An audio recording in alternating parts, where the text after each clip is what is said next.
Olá, gente querida! Hoje é sábado, dia 5 de novembro. Nós estamos concluindo a 31ª semana do Tempo Comum. Já estamos nos encaminhando para o final do ano litúrgico 2022. Daqui a pouco começa o Advento. Vamos então meditar juntos o texto do Santo Evangelho desse dia, mas eu gostaria antes de agradecer a você, que todos os dias nos acompanha aqui pelo nosso canal do YouTube, nos acompanha por meio da Rádio Maria, nos acompanha por meio dos podcasts. Muito obrigado por sua companhia, por sua cumplicidade. Sempre, todos os dias, estamos juntos em torno da palavra do Santo Evangelho. A palavra de Deus é força na caminhada, é luz para os nossos passos. É a palavra de Deus que vai nos dando os critérios de discernimento para as grandes decisões da vida. O texto do Santo Evangelho de hoje é a sequência do texto de ontem. Hoje, Lucas 16, de 9 a 15. Naquele tempo, disse Jesus aos seus discípulos: usai o dinheiro injusto para fazer amigos, pois quando acabar, eles vos receberão nas moradas eternas. Quem é fiel nas pequenas coisas, também é fiel nas grandes. E quem é injusto nas pequenas coisas, também é injusto nas grandes. Por isso, se vós não sois fiéis no uso do dinheiro injusto, quem vos confiará o verdadeiro bem? E se não sois fiéis no que é dos outros, quem vos dará aquilo que é vosso? Ninguém pode servir a dois senhores, porque ou odiará um e amará o outro, ou se apegará a um e desprezará o outro. Vós não podeis servir a Deus e ao dinheiro. Os fariseus, que eram amigos do dinheiro, ouviam tudo isso e riam de Jesus. Então Jesus lhes disse: vós gostais de parecer justos diante dos homens, mas Deus conhece vossos corações. Com efeito, o que é importante para os homens é detestável para Deus. Palavra da salvação. Glória a vós, Senhor. Minhas irmãs e meus irmãos, sabendo que o texto de hoje era a continuação do texto de ontem, eu decidi então fazer a reflexão em duas etapas. Ontem falei sobre o sentido global da economia, do bom uso dos bens materiais e sobre a necessidade de transparência e retidão na administração. Hoje, a frase do versículo 9 sintetiza a parábola que Jesus contou ontem. Jesus diz: usai o dinheiro injusto para fazer amigos. Ontem eu chamava a atenção exatamente para o fato de que Jesus não elogia a desonestidade daquele administrador. Jesus elogia a sua a sua habilidade, a sua capacidade de adaptar-se a sua flexibilidade, a sua criatividade. O que significa, então, do ponto de vista cristão, ser verdadeiramente esperto, criativo, ousado, flexível? Para Jesus, no Evangelho de Lucas, o dinheiro é iníquo, é injusto. Mas, enquanto estamos na peregrinação da história, é preciso usarmos os bens materiais. Ainda é um meio necessário. Só que não podemos perder de vista aquilo que verdadeiramente é importante e fundamental. Os filhos deste mundo agem com muita astúcia em seus negócios. Jesus, portanto, não elogia a desonestidade, elogia a esperteza. Jesus está a nos dizer que quem quiser trabalhar pelo reino de Deus também precisa ter essa criatividade, essa esperteza, essa ousadia, essa paresia, a flexibilidade e a criatividade próprias do Espírito Santo. Há pessoas desonestas e espertas que lutam por espaços na política, na administração pública, nas empresas privadas, pessoas que colocam o foco da sua vida na compra de uma casa, de um bem valioso, de um carro, e fazem de tudo para conseguirem o que pretendem. Pessoas que utilizam a inteligência, que dão um jeitinho para conseguirem o que querem.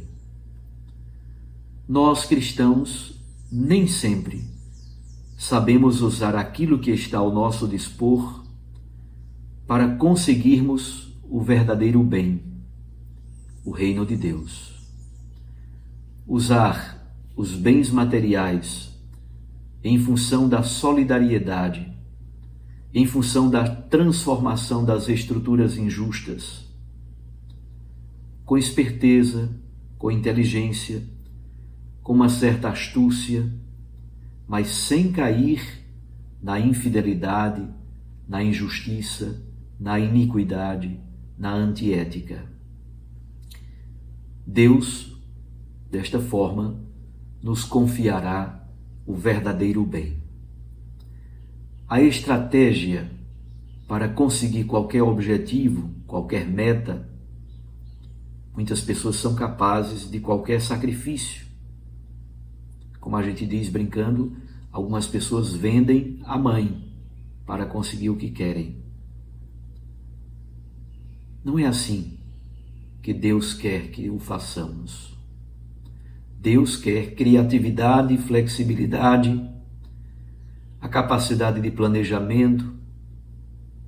Essa astúcia pode ser bastante utilizada também no trabalho pelo reino dos céus, mas sem nunca ferir a ética e a dignidade das pessoas. Muitos jovens, por exemplo, colocam no coração uma meta: passar no Enem. Estamos chegando ao final do ano, daqui a pouco haverá o Enem, teremos Copa do Mundo em breve. Vejam, muitos jovens passaram o ano todo estudando para o Enem, querem um caminho universitário. Belíssima esta meta. As seleções de futebol estão se preparando para a Copa do Catar. Treinam, se preparam, se organizam. Uma belíssima meta. A grande questão é, vejam, jovens se preparam para partidas de futebol, para Olimpíadas, para o Enem. Mas o Enem da vida, o Enem da vida espiritual é muito mais importante do que o Enem da universidade. Estes jovens têm foco, inteligência, têm esperteza, buscam estratégias para conseguirem realizar os seus objetivos. Nós, na vida cristã, o que está em jogo é o reino de Deus. O que está em jogo é a nossa salvação. Nosso objetivo deveria ser imensamente superior. O que está em jogo é o Evangelho. O que está em jogo é o reino de Deus. Quando a gente olha, por exemplo, o trabalho de Madre Teresa de Calcutá, o trabalho de Santa Dulce dos Pobres, o trabalho de Dom Bosco, o trabalho de São Vicente de Paulo, é impressionante a esperteza, a capacidade de administrar os poucos recursos e com estes pouquíssimos recursos conseguir realizar grandes metas. Aqui está a grandeza de alguém que trabalha pelos pobres, de alguém que trabalha pelo reino de Deus. Tudo vai dando certo, com muita oração, com muito joelho dobrado. Da mesma forma fazem as mães, no meio de famílias muito pobres, muito carentes. As mães são capazes de administrar a própria pobreza. Como a gente diz brincando, muitas mães dão nó em pingo d'água, com pouquíssimos recursos.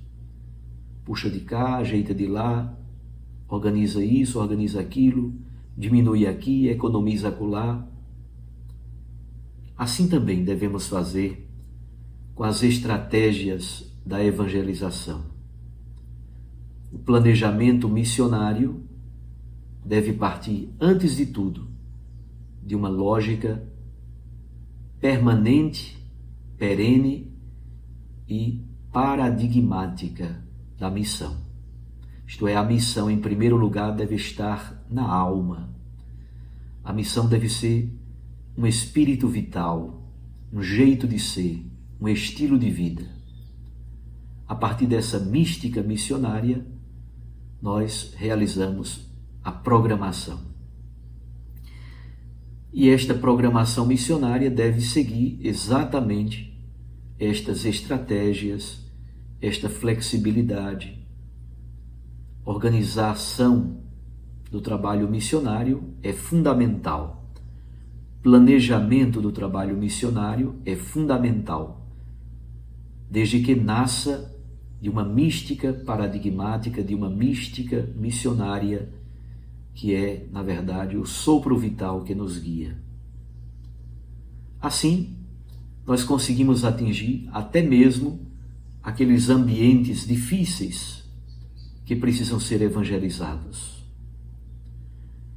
Contudo, Jesus hoje no Evangelho deixa clara uma coisa: há uma incompatibilidade fundamental entre Deus e o dinheiro. Quem se deixa escravizar pelo dinheiro perde o caminho da salvação.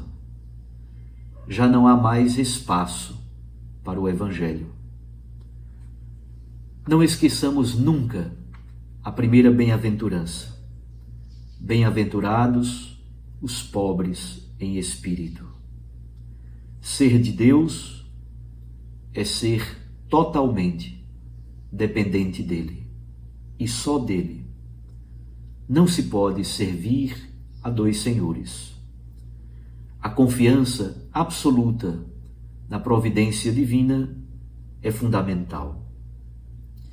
Desta forma, como diz o Papa Francisco, nós superamos o neopelagianismo, aquela tendência a confiar muito mais em nossas habilidades do que na graça de Deus. Nós devemos confiar mais em Deus do que na nossa esperteza, do que na nossa capacidade, do que nos planejamentos, nas estratégias que montamos. A graça de Deus é muito maior, exatamente porque Ele é o Senhor de nossas vidas. Nós somos simplesmente administradores dos bens que Ele nos confia. A vida é o bem por excelência que Deus nos confia. Vamos administrá-la conforme a vontade do Senhor. Um grande abraço a você. Fique com Deus e sua Mãe Maria Santíssima. Recorde que a palavra aquece o coração e a Eucaristia nos lança à missão. Eu os abençoo em nome do Pai e do Filho e do Espírito Santo. Amém.